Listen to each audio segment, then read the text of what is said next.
Okay.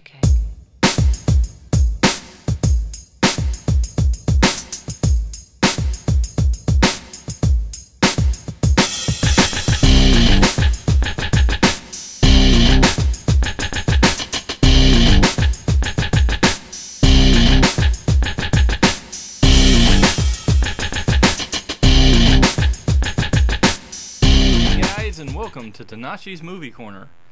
Today we will be doing another versus matchup between Superman, Batman, Apocalypse and Hercules. Superman, Batman, Apocalypse came out in 2010 and Hercules in 1997.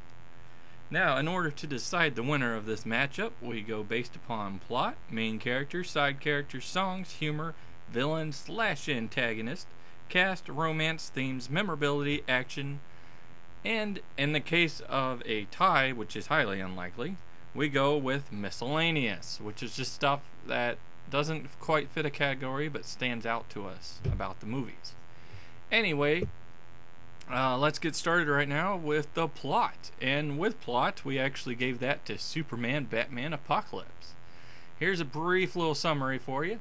Batman discovers a mysterious teenage girl with superhuman powers and a connection to Superman. When the girl comes to the attention of Darkseid, evil lord of Apocalypse, events take a decidedly dangerous turn.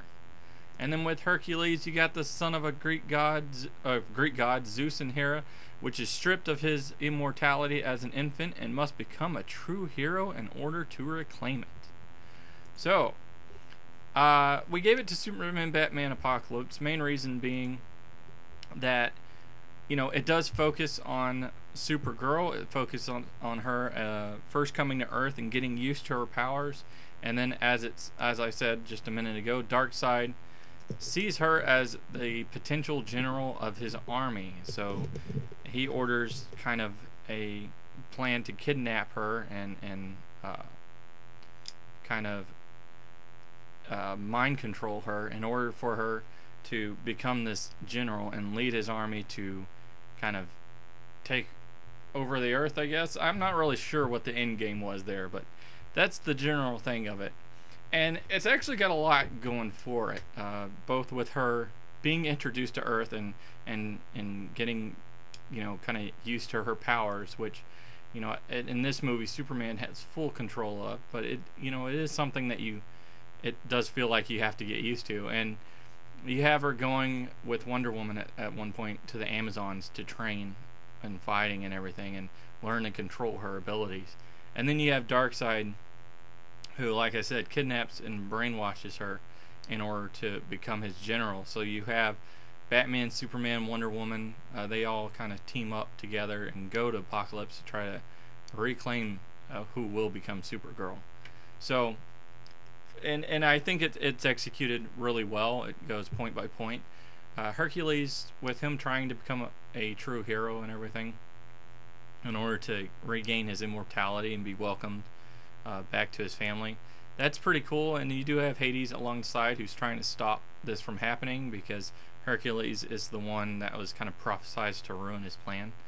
But it seems kind of just like, even though it works, and it does work for a movie, it does work, but it kind of goes off kilter a few times, and there's moments that they kind of rush through. Aside from one battle that takes place with the Hydra, it kind of skips through a montage of battles, which is, it's funny, but it doesn't, like, it kind of jumps ahead several different points of the movie, and it doesn't feel like one just complete, concise movie, whereas Superman, Batman, Apocalypse does.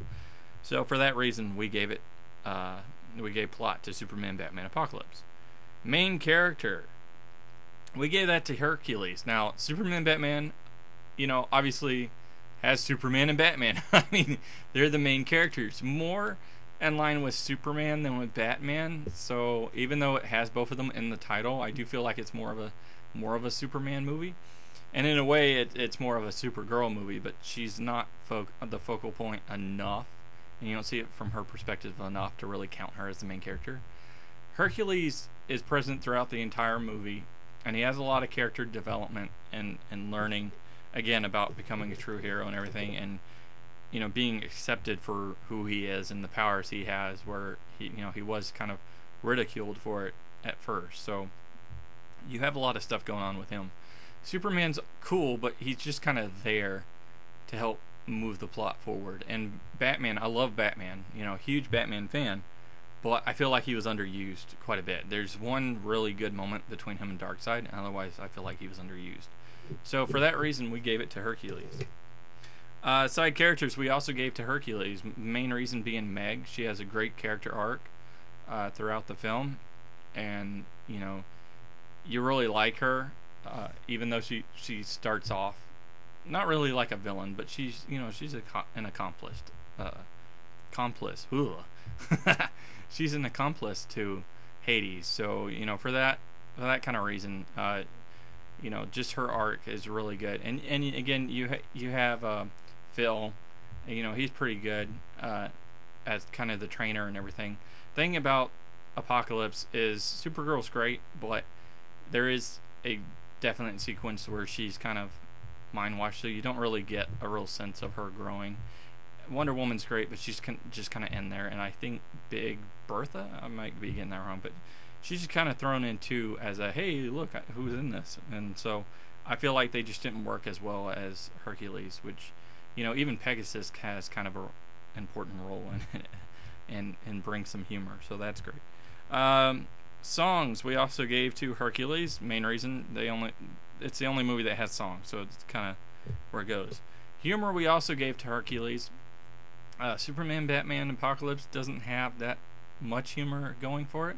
Hercules has humor throughout the entire thing, including references to kind of past Disney movies, which is cool, as well as just kind of stuff that would occur in real life, which is pretty neat.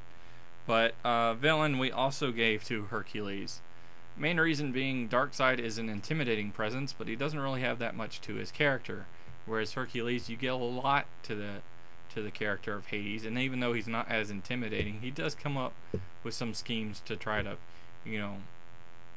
bring about his power, and it almost succeeded. It was really close. So for that reason, we give that one to Hercules. When it comes to cast, we gave that one to Apocalypse. Main reason for that is you have Kevin Conroy as Batman and Tim Daly as Superman. And they have been such in the 90s animated show as well as in several movies and video games, and they really capture the essence of those characters. Then you have Summer Glau coming in for Supergirl, which, if you know who Summer Glau is, she's been on several different shows. I think she was on Arrow recently. She was also in the Terminator, Sarah Connor Chronicles, what have you, show as well. I think she was on Heroes as well. I may be wrong on that, but she's been present in quite a bit. Oh, she was also in Firefly. I don't know why I didn't think about that, but so she really does a good job as well. But mainly it's Tim Daly and Kevin Conroy that do it. Hercules, you do have quite a few with James Woods as Hades and Danny DeVito as Phil. They do a really good job. Susan Egan, I'm not sure if I said that last name right, but as Meg, and you also may know her from Spirited Away. I think she does capture Meg a lot better. However, for the most part, even though they did a good job, there's just no getting around that kind of feel that you get from Kevin Conroy and Tim Daly. Like, they do a really good job of capturing who Batman is and who Superman is, and you really buy into that. And Summer Glau, again, does a really good job as Supergirl. So, personally, I really liked her, and I think she stands out a little bit. So, romance we gave to Hercules because it had it. Themes, we gave that one to Superman, Batman, Apocalypse. They both had very similar themes with becoming a true hero and kind of accepting who you are and everything. And Apocalypse has one a little bit about family in a way too that kind of works out, but I think it just works better for that movie, and it's kind of marketed for that movie a little better. Memorability, we gave that one to Hercules. Apocalypse really doesn't have that many standout moments except for the Darkseid fight, which is a really good one, but Hercules, you have the fight with the Hydra, which is really good, and you have a scene with kind of Hercules fighting against the Cyclops and what happens with that. with Meg and everything, so that's really good. I also got, you know, like a training montage, which is done really well. Even the opening is pretty memorable. So, and I'm sure there's a few more, but those are the main ones that really kind of come to mind. Action, we gave that one to Apocalypse, because how could you not? I mean, it's kind of filled with that. It's almost nothing but that in a way. It's just got tons of action going from beginning to end, and it's really enjoyable because of that. But anyway, for those of you keeping score, now that we are at the end here, we have a 4-7, I believe.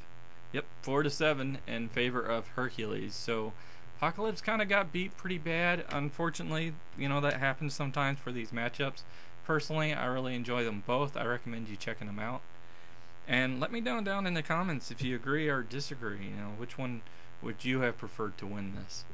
And as always, if you enjoyed this vid, click that like button. You know, watch my other vids and subscribe to my channel. I really appreciate you guys for doing that and for sharing it. I have, you know, some videos that get shared by the same by the same person every time, you know, or same few people every time, which is pretty cool, and I really appreciate that. So Philip Gibson, you know, for one, I really appreciate you for doing that, and as well as Paul Reviews, like, thank you for sharing these, and a special thank you to Armchair Directors for sharing my road cut review, which is now I think my highest review on here at 191 and climbing. So it surprises me that it could even get that high, and I really appreciate you guys for watching.